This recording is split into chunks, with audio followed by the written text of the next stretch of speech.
It's 6 o'clock. I call the meeting of the Board of Directors of the Diamond Head Club at Diamond Head and Property Owners Association meeting to order. Madam Secretary, may I have the roll call, please? Yes. President Sislo. Present. Vice President Jeruso. Present. Treasurer Blackwood. Present. Secretary Burgoyne. Ex officio Becker. Board members LaFontaine. Present. Lee. Present. Nutting. Here. Pino. Present. And Tubbs. Present. We have a quorum. Thank you. Will you please stand for the Pledge of Allegiance? I pledge allegiance to the flag of the United States of America and to the republic for which it stands, one nation, under God, indivisible, with liberty and justice for all.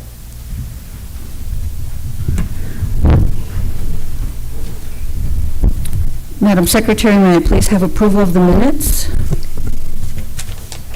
The minutes of the May 19th meeting were approved by email vote on May 22nd, 2025.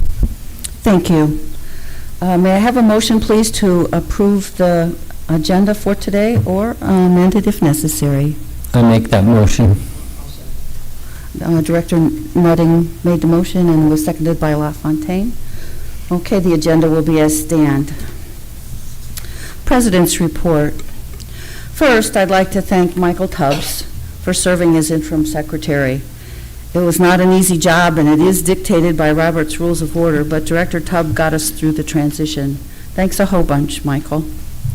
I now welcome Pat Burgoyne, who was appointed last month to fill the remainder of the secretary position. We're glad you're here, Pat. I'm going to jump to this. A special board meeting was held on June 11th, and upon the recommendation of the Futures Committee, the board tried to develop the wording for a proposal to transfer responsibility for selected amenities to the city of Diamond Head. In our effort to accomplish this, we found that we are now working through all the details for a vote of the members. Since the bylaws were written before the covenants expired, we now must define a quorum and who is a voting member under the current scenario. The need for these determinations may slow the plans to right-size the POA, but they need to be worked out so that the board is taking the most correct action. It would be very unfortunate for all if mistakes lead to extended legal challenges which delay the goal of ultimately having an organization that's fiscally sound. I want to remind everyone that the annual member meeting, which is usually held in June, has been rescheduled to Saturday, August 2nd. An election at that meeting will be held to fill the director vacancies. Candidates must submit their applications by June 19th. Information has been sent out about that. Election packets are available at the administrative offices of the POA, and I encourage everyone who's interested to please put in your candidacy. Additionally, proxy forms and absentee ballots for that election will be mailed at the end of this month. That's all I have. Could we have committee reports, please? Director Pino? Yes, on June 10th, the Airport and Marina Committee met. Not everyone was in attendance, but we had a good meeting. With respect to the airport, we discussed the user fee for 2026. I don't know how the airport has avoided that for 25, 50 years, but it has. But we're going to impose some kind of a user fee for people who are living here as members and using the airport properties and runways and taxiways. With respect to the marina, we began discussions for the 2026 fees. They're going to go up, no surprise there. We haven't done no decisions have been made. We're early stages of discussion. And we also discussed the marina budget. That's it. Thank you. Director Tubbs?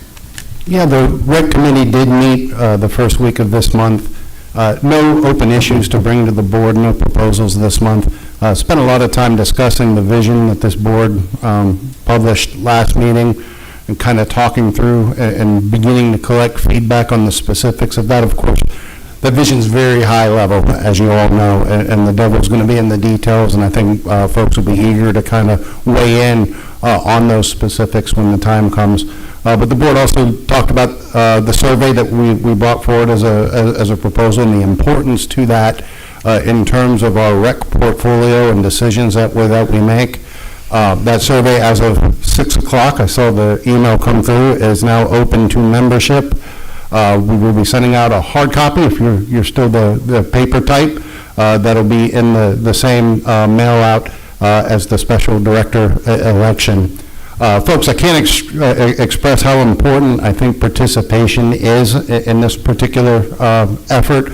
I know we've done this in years past and haven't had widespread participation, but we've got to, going into next year, we've got some real significant decisions to make about what the amenity portfolio looks like, how we staff those amenities, and really what the price point is going to be that will enable us to have the organization that I know we all want. So the survey is really in 3 parts, and the first part is helping us with what is a real challenging question that, for 50 years we didn't have, which is how do we project our membership going into next year? Unlike in the past, when you had you can count your properties, everybody was under covenants, and you can project based upon history, the percentage of people under covenants. There's a lot more flexibility and a lot more room for change year to year. And so getting, the first part of this is trying to help us forecast, first off, how many people are going to be paying members next year. The second part of it is, what is most important, the amenities and their quality, or the lower price point or more consistent price point. And then the last piece of this really is looking at each of the amenities and seeing what the broader membership most values. So we are, in the past we asked you to rate importance of each of these, but in this case we're actually asking you to make specific decisions and pick the top 10 most important to you. We look at that where it comes up collectively, and it will help inform decisions. Like one of the biggest things, this year we kicked around the idea of, do we need 4 swimming pools? When membership was at 4,000, we had 4. So if we're looking at membership that's at 3,000, it doesn't make sense to have 3 if that allows us to have full-time attendance at each of them. Those are the kinds of decisions that we're weighing, and so the input that you all provide would be really, really helpful to us as we kind of deliberate that in the months ahead, thinking ahead again to next year. We're also looking for ideas in the last section of that survey. New lines of business, areas that maybe we should be thinking about as a board that collectively we've been missing. We think, Diamond Head's got a lot of really smart folks with an extensive background, and so we are fishing a little bit here and hoping that we catch something of great value.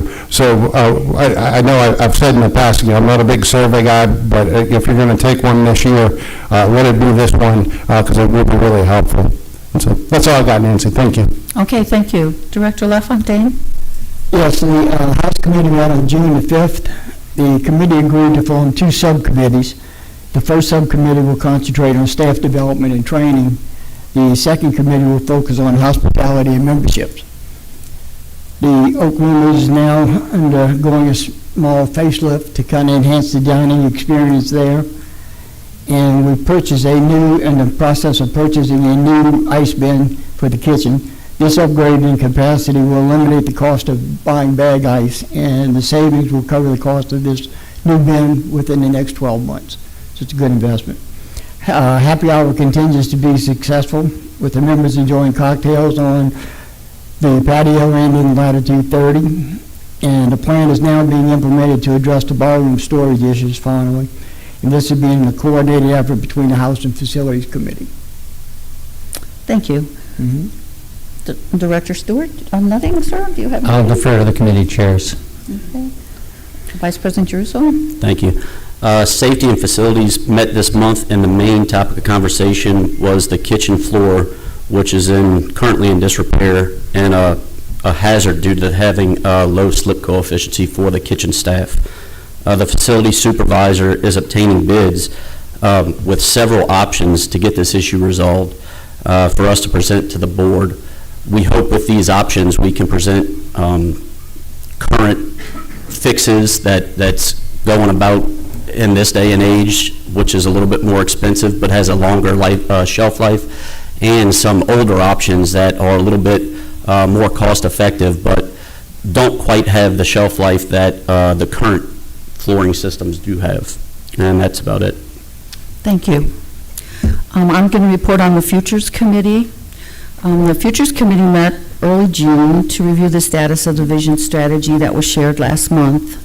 Actions from that meeting included holding further discussions with the airport membership regarding options for the airport property, and that's some of what Director Pino reported on. A recommendation to the board to develop for approval a proposal to transfer the responsibilities for select amenities to the city that could be put forth for a membership vote. The committee also made sure there was acknowledgement that transferring select amenities could reduce the expected 2025 tax burden. And lastly, that we agreed that proceeding with the plan to survey the membership using the election mailing and online options would help us reach the greatest number of members. Director Lee, do you have a report? We do. The Golf and Grounds Committee had a meeting on June 4th. For the main purpose of reporting, the main thing was the airification of the Pine Course. We'll be doing the fairways and all they've done the greens. They'll be doing the fairways and tees coming up in the near future, weather permitting. And then they will move to the fairways and tees in the Cardinal Course. Really, that's about it. Nothing to add. Okay, thank you. Treasurer Blackwood, do you have a report? Yes, the admin committee met on June 9th. A little closer to your mic, please. The admin committee met on June 9th. The audit is scheduled for completion on June 30th. We also discussed the accounts receivable and a method to collect some of these receivables. There's over, $1.7 million that are valid receivables that have not been collected and are owed by property owners. And we further discussed the fact that the cash was down to $200,000 last month, which is a problem. That's all I have. Okay, thank you. May I have the general manager's report, please? Good evening, everybody. Can you hear me? Yes? Okay. First, I want to cover the financials for May. As you know, last month I talked about May being a challenging month. Revenue was $723,000. Expenses were $798,000, with a negative cash flow of $75,000 for the month and a negative profit and loss of $138,000 for the month. As Bill had mentioned, the bank balance is down to $1.1 million. What was driving that? In May, it was a 3-paycheck month, one of 2 of those for the year, and that cost us an extra $127,000 for that extra paycheck during the month. Restaurant revenue went from $265,000 in April to $216,000 in May. Some of that was Mardi Gras related and so forth, but revenues are down. Operation of the pools in peak season also cost us a little money. Year-to-date, revenue and expenses are right at $3.7 million. Cash flow is a negative $13,000 for the year and a negative $302,000 in the P&L. The snow days in January were $150,000, and the restaurant is down $218,000. Restaurant revenue year-to-date is down 15%, and that's pretty significant. So our current focus is going to be on the restaurant, customer service, food choices, and quality. We're developing a new menu. One of the things that you'll see at the tables is a survey. We went through the menus for the past 2 or 3 years, listed them on a survey. As you're ordering your food, you'll be able to fill out a survey and decide what are your favorite meals and favorite choices. This will allow us to bring back the popular meals that everybody's enjoyed over time. We're also changing procedures in the restaurant for quicker delivery of food to the tables. The current process is that the runners take the food out to the servers, and then the servers take the food out to the table. Why we're doing that, I'm not sure, but we're going to eliminate the middleman and just take the food directly to the table so that it's hot and ready to go. We are also implementing a training program for our restaurant employees so that they better understand their roles and responsibilities. We have a local restaurant consultant that's volunteered to help us improve our golf operations, our restaurant operations, and that's going to be great. And then also, given that the summer months are hot and the foot traffic starts to slow down, we're going to be offering a golf and lunch special through the summer. It'll be a great value and a chance to get to see our facilities, and Chris is putting that together. The pools. The keypad system has been repaired. We have been using pool attendants at the main pool during peak hours. As Michael had talked about for next year, we will be looking at potentially using attendants at the main and East Rec pools and maintain the keypad system at the quieter pools. This will all depend on, we'll budget for this next year, but it'll all depend on how the dues come in at the beginning of the year. We'll be able to address that. If the dues come in at a good rate that we expect, we'll be able to afford it and move forward with that option. The tennis area, we have leased the tennis club to Matt Garman, our tennis pro. The lease goes through the end of the year with options for renewal, and we wish Matt all the best of luck with the tennis club. As I said last month, we were going to start our collections process once again, and I want to thank those of you who are getting caught up on past dues. We have collected $9,000 in the past month. And just lastly, an update on Jennifer Nunez. Jennifer works in the POA office. She's out of the hospital and doing fine, and we wish her well in her recovery. That's all I have for tonight. Thank you. Do the board members have any questions? Thank you very much. Since there's no real regular agenda, I assume there's no one on requesting to speak about that. Is that correct? Not for agenda items, no. Okay. Well, then we might as well go on to POA member comments on non-agenda items. We have 4. Okay. First up, Romy Hall. Hi, Romy. Make sure you speak into the microphone so people can hear you. And I am going to put my timer on for 3 minutes, if that's understood, okay? Perfect. Thank you. Hi, we just moved here last year, and as I drive around, I hear you asking, like, what are the amenities that people would like the most? I was looking at your survey. I think everything is needed to maintain the quality of life that everyone is expecting to have here. I think that if people would know and appreciate it the way that someone who just came here might, it makes a difference. And people who have never paid dues. I have never paid dues before. I lived into a condo, and my condo fees were $125, and we had one stinky pool. It was really bad. And people that have never paid dues, they don't understand what, the need for this, so that we can drive by and see everything beautiful, because I love living here.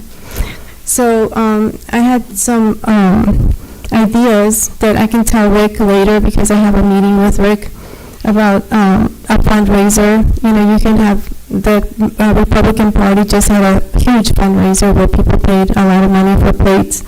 Maybe having collaborate with local businesses. We spend a fortune at the hardware store here. So maybe collaborate with some of the local businesses to give discounts for POA members. I don't know if that exists. I don't. Do you know if that exists already? I don't. It's something we'll have to explore. Okay, I just licked your mic. Sorry. maybe invite people to committees. I was told that my name would be referred to someone to maybe participate in a committee. I think everybody should be invited because people have ideas. There's a lot of new people in the area. They might want to participate without having to have an invitation. I think that promoting the history of this town is important. I think that I didn't know anything about your town when I came here, and I have lived in Gulfport for 20 years, so I apologize for that. But is my time up? Nope. No? Okay. I think that, promoting the history of it is really important also. It's cool. It's really a cool history. And I think that we need to let the younger generation understand the value of what the people that came here are doing or trying to do. I drive by, I go to work, and I'm like, this is great. I love it. Even the water tower has a beautiful green area. The grounds are being kept beautifully. Thank you, Mr. Rick, for all that you're doing. I was excited to know that he comes from another state, because that shows it's not the good old boy system that always people are afraid of. So I have a lot of ideas, and I just wanted to share the fact that I'm very grateful to be here. I think that membership levels would be helpful, and I think that people go through really hard times sometimes, a death of a loved one or illness, and they would need some help in paying their dues. Maybe we can adopt a family or something like that. Oh, I did it. Perfect timing. Thank you very much.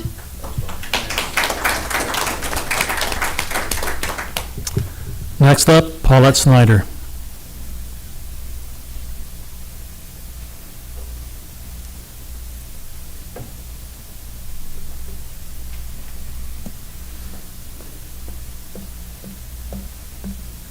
Good afternoon, and again, thank you all for doing what you do, because I know it's very thankless.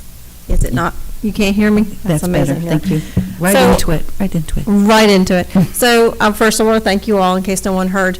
Thank you for starting off, Nancy, with the information you gave at the beginning. It didn't really answer the questions that I'd asked the last meeting I was here, but it gave me hope that you all are trying hard to answer those questions and get us some data. I live on the airport, and I think all of you know, I think I'm supposed to state my address. I'm on Coelho Way. But I still have some questions that I would also like for you to research and find out. And they are on the taxes on all the amenities, okay? We had no tax on the amenities up until recently, and I think most of us know where that came from and why it started. I don't have the facts on that in front of me, so I'm not going to repeat it. But I think we need to go to our tax assessor at Hancock County first and foremost and find out that we're being fairly taxed or not on these amenities, if they're going to tax us on the amenities. Simply because I understand the taxes on just the airport are based on $1.5 million, if that is correct. Yet, we've got it listed for sale per a commercial real estate agent source for $10,000 an acre for 53.3 acres. So we're being taxed on a lot more than that, if that's the truest value. Secondly, if the Hancock County Port and Harbor Commission doesn't see a value in it, and they're part of the county, if they don't see value, how can our tax assessor see a value of $1.5 million and tax us on that? Okay?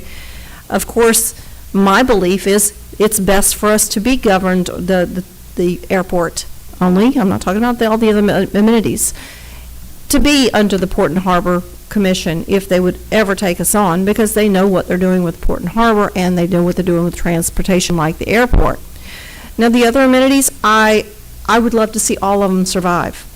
I've been here since 1986, and this is a valuable place to me, not just because I sell real estate, because I've heard that, well, it's just because you make money here. No, I live here, and I love this community as much as the rest of you. I would like to know a little bit more going on, because I hear about the airport committee, and I understand Bob is on the airport committee. I don't know anything about the airport committee, and most of my neighbors, I've spoken to all of them this evening, and they don't know who's on it, and who's talking for us. Are there any pilots on there? I think you've said there is a pilot on there, but none of my neighbors know anything about this airport committee. So I'd love to know more. So I think we need to have a little bit more communication with our neighborhood down there. Thank you. Perfect timing. Thank you very much. Good points. Thank you.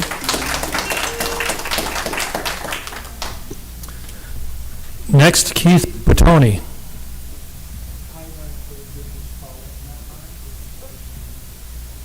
So if you have more to say, no more to say? Okay. Our Next. our final speaker, Peter Higgins.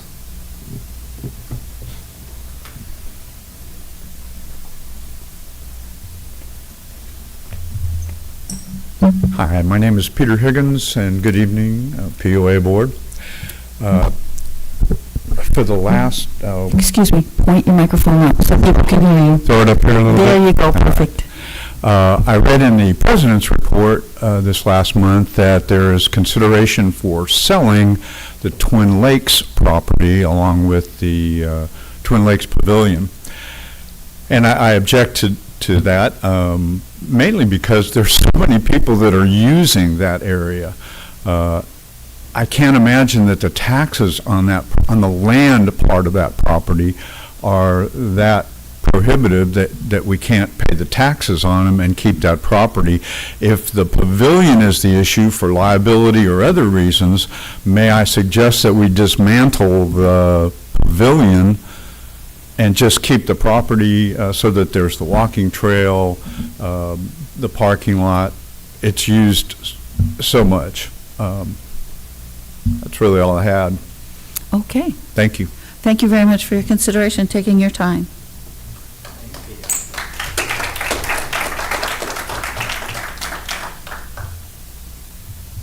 And that is it? Okay, our next open board meeting will be Monday, July 21st, 2025 at 6 p.m. here in the Diamond Head City Council chambers. I think you may have noticed at the end of the agenda, we do have a 30-minute question and answer session that we're going to hold after this meeting. We'll do it the same way. You'll get 3 minutes to talk. We will try to see if we can respond, trying to make it a give and take as compared to this formal meeting. May I please have a motion to adjourn this meeting? I'll make that motion. Okay, Second.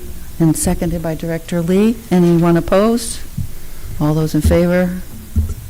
Okay, this meeting is adjourned. Thank you.